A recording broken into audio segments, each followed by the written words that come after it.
or his mind that he is her. That don't make him her. That's how he feels.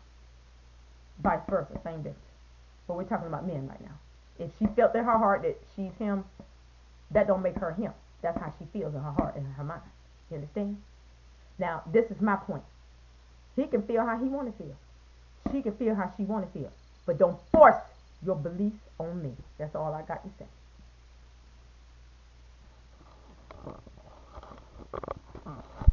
Don't force who you are onto me. You understand what I'm saying? All right.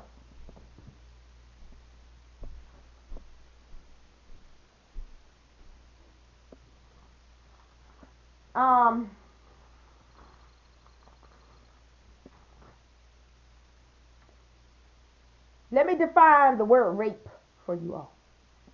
Rape is unlawful sexual intercourse carried out forcibly or under threat of injury against the will, usually of a female.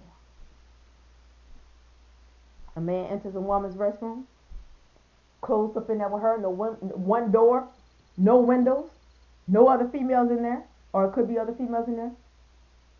He could knock both of them or all three of them or one of them out and rape every last one of them women and walk out that restaurant and tell them, well, if you tell anybody, I'm going to kill you. Or I'm going to hunt you down. I'm going to stalk you. Are y'all following me? You see the trick of the devil? Because it just got exposed by Father and I. You see it?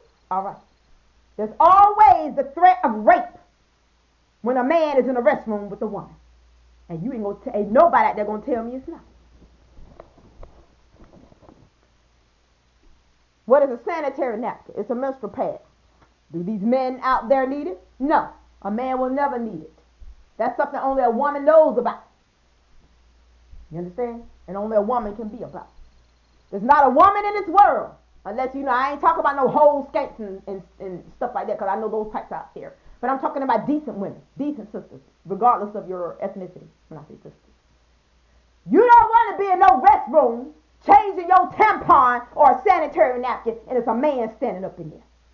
He could be in the next stall. He could be in front of the mirror. He could be at the door. He could be laying on the floor. But you're not going to tell me that you feel comfortable doing that, taking care of a personal matter with a man in the same restroom. If it's other women, so what? All women we all the same. But, and I'm just putting that out there. But, I haven't heard anybody complain that that's what was going on. But I just wanted to put that out there because I know that's one specific thing that all women across the board can relate to. I don't care what your age is. You might say you 80 years old, but you were once a young woman. You might, that had to deal with that. Every woman on earth had to deal with that. Even if it was a woman, you may have had a hysterectomy out there. But at some point, when you were a young teenage girl, you had to deal with that. This message is for everybody. So I'm not specifically saying anybody confide in me about it. I'm putting it out there because I'm a woman and I can speak for all women as it pertains to that. Decent women. Now, some women, I know they whores, they don't care. But I'm talking about the ones that do care. I'm talking about the ones that don't feel comfortable standing in a woman's restroom changing a tampon or a messy pad or whatever women do in their private, personal business. And a man is standing up in there saying, well, me next, I got to go in the stall. For what? You stand up and pee. Women sit down and pee. You got a penis. Women got a vagina. You don't need to be in no woman's restroom to relieve yourself. You need to be in the men's restroom with all them other penises, even if yours got cut off. Now, I don't care who don't like what I got to say. I'm a woman. I'm going to speak my mind. Go with me to the book of Romans, chapter 1. Romans, chapter 1.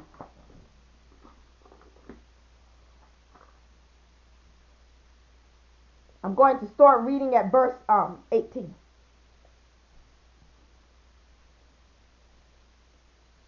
For the wrath of God is revealed from heaven against all ungodliness and unrighteousness of men, who hold the truth in unrighteousness.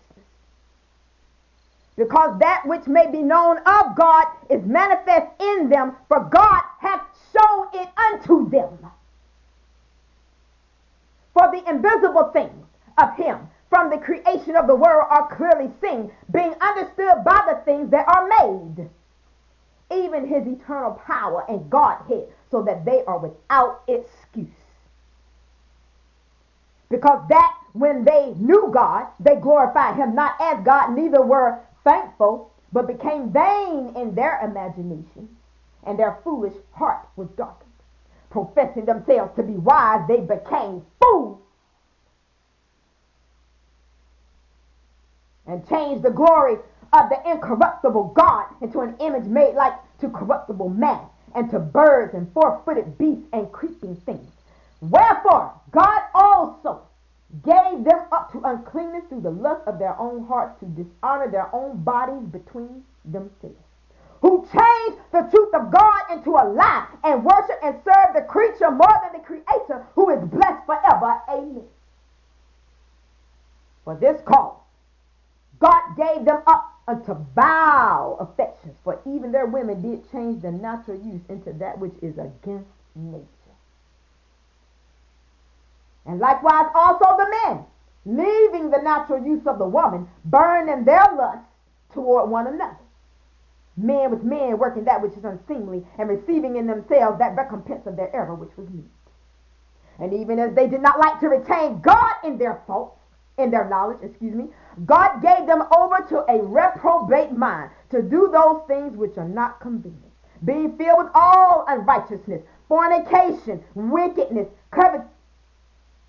covetousness, maliciousness, full of envy, murder, debate, deceit, malignity, whisperers, backbiters, haters of God, despiteful, proud, boasters, inventors of evil things, disobedient to parents, without understanding, covenant breakers, without natural affection, implacable, unmerciful, who knowing the judgment of God, that they which commit such things are worthy of death, not only do the same, but have pleasure in them that do them. I can shut the book on that one. God has spoken, let the church say amen. Go with me to the book of Romans. Let's go on down the list. Go with me to the book of Romans 12. Romans chapter 12, the Holy Bible. Verse 2, chapter 12.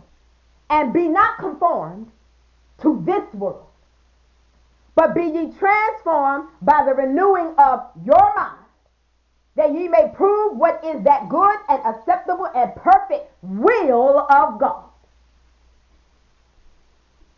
Go with me to the book of Romans chapter 3. Romans 3, verse 4. God forbid, yea, let God be true, but every man a liar. As it is written, that thou mightest be justified in thy sins, and mightest overcome when thou art judged. Enough said. So, that's all I have today for you. Let God be true, but every man a liar. And to you perverts out there that want to come around vaginas in personal settings, you need the Lord. You need redemption. You need Jesus Christ. And bad. You need him, and you need him bad. Because let me tell you something. There are people in this world, we're not going to stop standing for God just because you hate God. We're not going to stop standing for God just because you don't want to obey his word. Because see, there was a time when we didn't want to obey his word either. But see, a lot of people, when they didn't want to obey his word, their disobedience probably only affected them. Your disobedience affects other people. Because to these men out here, decent women don't want you, don't want your behind, don't want your tail, don't want your penis, your scrotum, and nothing else, your sperm and nothing else in no public restroom, whether it's in a restaurant, the workplace, the schoolhouse, the colleges, the churches, whatever. We don't want you in the women's restroom. You need to keep your tail out. And with that said, God bless you all until next time. And another thing, we definitely don't want you in there without